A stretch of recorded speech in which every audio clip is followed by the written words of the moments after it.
It's going to be that second part of I could have did it different or could have handled it different. Either one you want. Um, and like I said, I was talking about, the first part I talked about, don't pout. Okay. The second part I was talking about, the second thing I was talking about, seek prayer. And I talked about the people that's around you, that's praying for you and with you. If you don't have that, keep those people out of your life that can't pray with you or for you, and always want to just talk negative. Keep those people away from you. That's not the people that you want near you or into your business. The next one I'm going to talk about is finding peace. And like I said, because, and I should have knew better, but after all of that pouting that I did, after all of that not praying that I didn't do, seeking God for prayer in this situation, and I had to have family and friends to tell me about how blessed I am, and I had to be reminded from family and friends that sit up here and told me that God has this for me, and I doubted God for a minute, and I doubted myself. And once I went through all of that, all of this stuff I went through, unnecessarily stuff that I could have saved myself time and trouble for, after I went through all of that, and when I finally decided to let this go and turn it over to God, is when everything went the way it's supposed to do. Let me explain what I mean. See, as long as I was fighting the stuff that was coming against me, trying to do it myself, my way, instead of turning it over to God who gave this to me in the first place, I'm sitting up here trying to fight the loan officer, I'm getting upset, I'm pouting, I'm getting mad and everything else and whatnot, and I'm doing everything that's against God. Because see, God is like this. When you turn something over to God, you turn it over to Him and you rest in it. You have peace in it. How many times have we sit up here and at nighttime and allow bills or problems or situations to come our way, and we're tossing and turning all night? We can't even sleep because so much stuff is going on that you can't even sleep, because your mind is racing a mile a minute on how to figure this problem out, how to pay this bill, how to get out this situation. And God sit up here and said, turn it over to me and rest and have peace in it. See, if you ever notice, check this out. If you ever notice, most of the time that God speaks to us is when we sleep. Why? Because you're more at peace. When you're asleep, you're at peace. You can hear from God when you at peace, when you at rest. And so God will talk. If you look in the Bible, most of the time that God spoke to people was when they were asleep. Just like with Daniel, he spoke to him when he was asleep. But sometimes we have to get in that restful place, and that peaceful place to hear from God. So after all the pouting that I did, all the not praying and seeking God that I did, when I finally sit up here and turned it over to God and took my hands off it, because as long as you got your hands on it, God is not going to put His hands on it, because God is God is a gentleman. So God says, well, you know what, since you got this and you want to do this and whatnot, and you figure that you're going to help me out, I'm going to just turn this over to you. When you get finished doing what you got to do, and when it don't work and whatnot, then if you want to come back and see me and whatnot and let me handle it, that's what I do. But as long as you're going to keep your hand in there thinking you helping God out, it ain't going to happen. It ain't going to happen. God is going to back away from it. But when you literally turn your situation over to God and you back away from it, and you really have peace in it and you rest in it, this is when God will take the situation and turn it around. This is what I learned. I'm telling y'all from experience. The reason why I'm telling people this and whatnot, because I don't want people to make the same mistake that I made. Even though I'm a Christian, even though I'm a prayer, even though I sit up here and trusting God with my whole heart and everything else, even I fall short. Even I fall faint. But I don't give up. I don't quit. But I fall short and I fall faint. And I know the next time not to make the same mistakes that I made this time. So I'm saying this so if somebody else is going down the same road that I was going down, they know what to do. Sometimes you can look at somebody else's mistakes that they made, and you don't go down the same road they did and make the same mistakes that they made. You can learn by somebody else's mistakes. Okay. And I'm hoping that somebody learned from my mistakes, because like I said, even though I do my inspirational movement, I pray to God, we have a relationship and everything, even I fell short. Okay. And God is okay with that. But this is why you learn daily. This is why when you make mistakes, you sit up here and you keep going, because the mistakes that I make and whatnot now, it helped me for the future. Like I said, I could have avoided this if I would have went the other way, but I didn't. So the mistakes that I'm making and whatnot, or the mistakes that I made, I'm learning just like anybody else.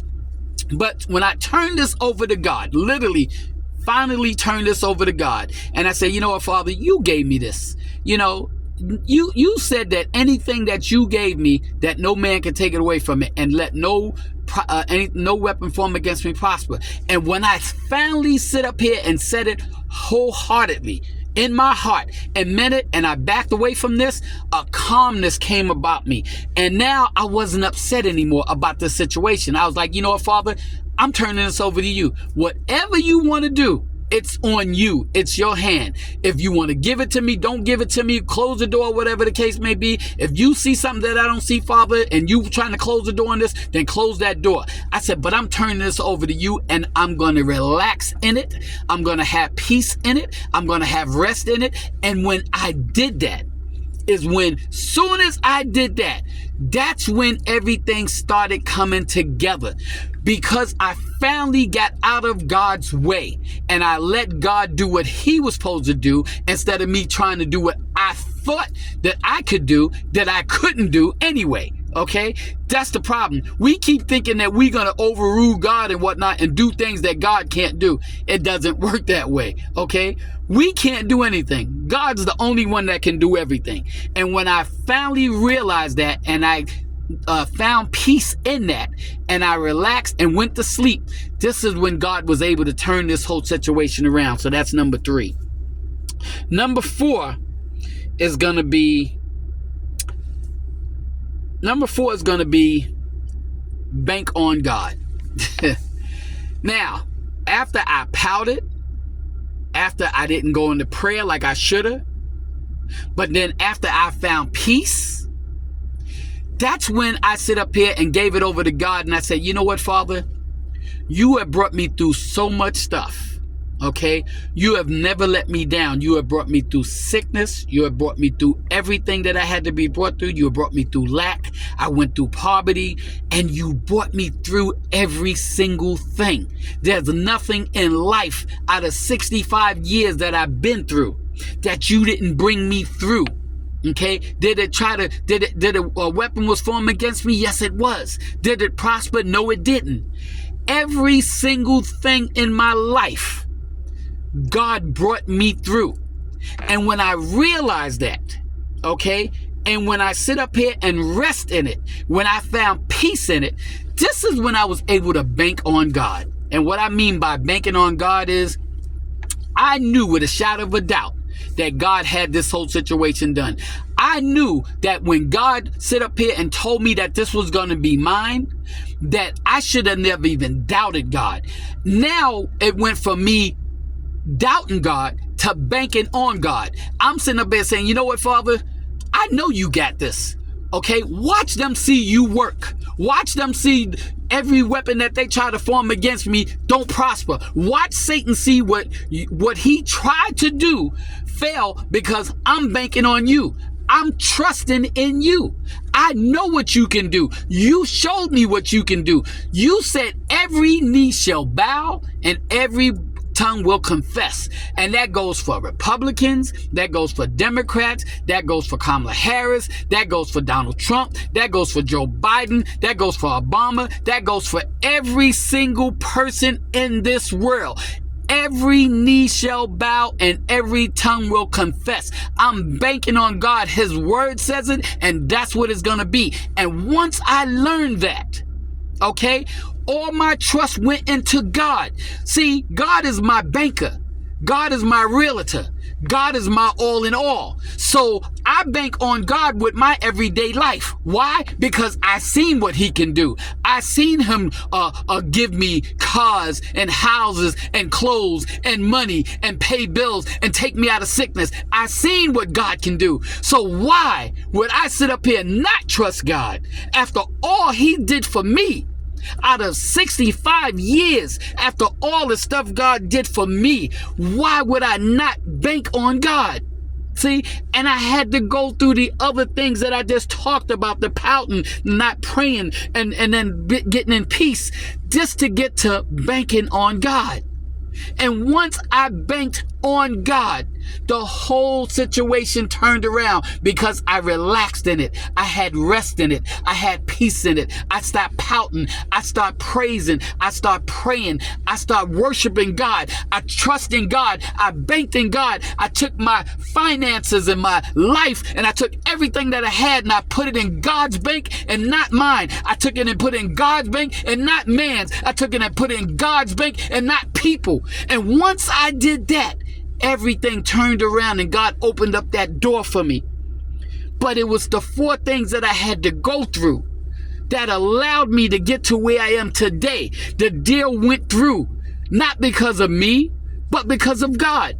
But God had to take me through some stuff to make me stronger, to also get me to realize that he's the author of my life. And when I put him first, everything else will follow.